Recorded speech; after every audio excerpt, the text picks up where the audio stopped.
Hey, it's Tim with the University of Vinyl. Thank you for tuning in again today. I want to continue with my ongoing series that I've been doing throughout this year called The Crown Jewels.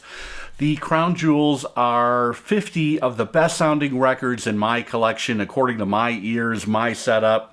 Your mileage may vary, but for different reasons, all of these records that I'm featuring, they not only sound great, but they're really important to me personally as far as my kind of musical journey as a music lover.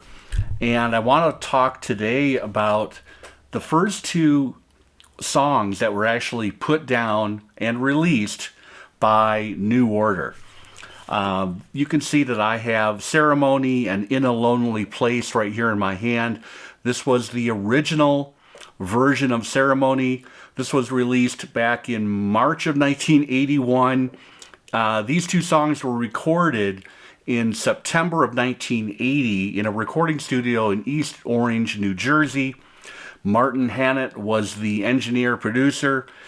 He had done the previous two Joy Division records. Remember, Ian Curtis died in May of 1980.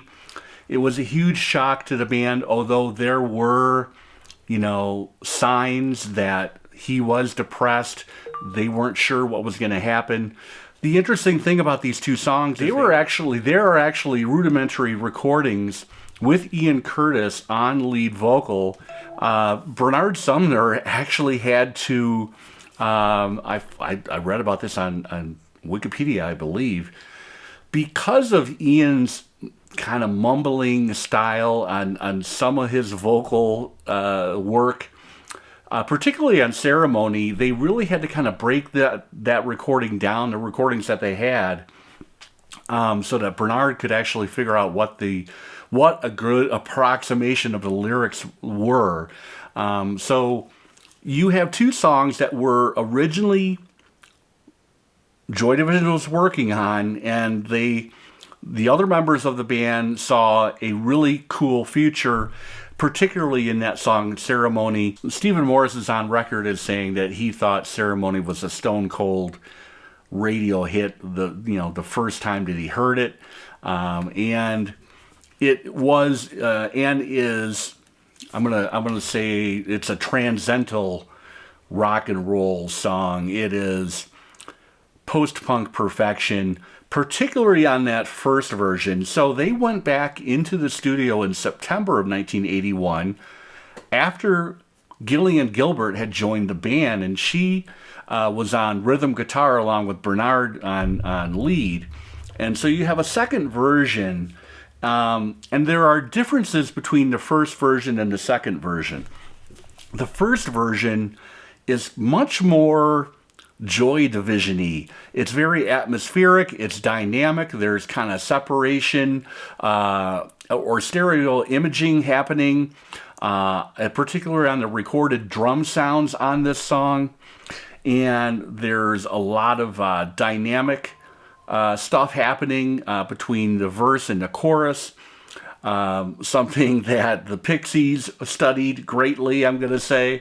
But the second version that you can find on Substance, which was reissued finally late last fall. I do have an original pressing. I was going to show that, and I somewhere on my shelves I do my stuff alphabetically, and I can't find it currently.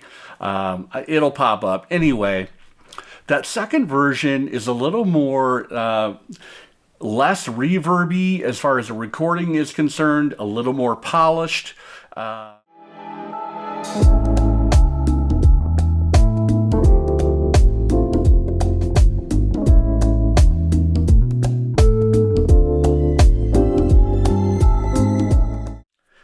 It's a great version, but it just does not have the same urgency and the same rawness as this original version. Supposedly there were only 25,000 copies of this first released. I think there was a repressing in 1983, but you can tell by the dead wax inscriptions which version you actually have. So on side A, you will see etched in the dead wax Watching Love Grow Dash Forever. Side B has the etched phrase, how I wish we were here with you now, most likely talking about Ian. Fairly obvious. I think I can kind of conclude that. If I'm wrong, put something in the comments. Let me know what you think those two inscriptions are about. You will also find in the Dead Wax on both sides stamped Townhouse. So these two songs pressed on 12-inch. It also came out as a 7-inch in 1981, but they were mastered at the Townhouse, a fantastic recording, mixing, mastering facility. This is, pound for pound, one of the best sounding, the most kind of immediate and raw.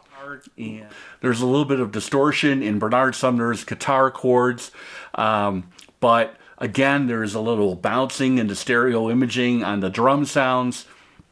It is a fantastic sounding recording. This is something that you put on and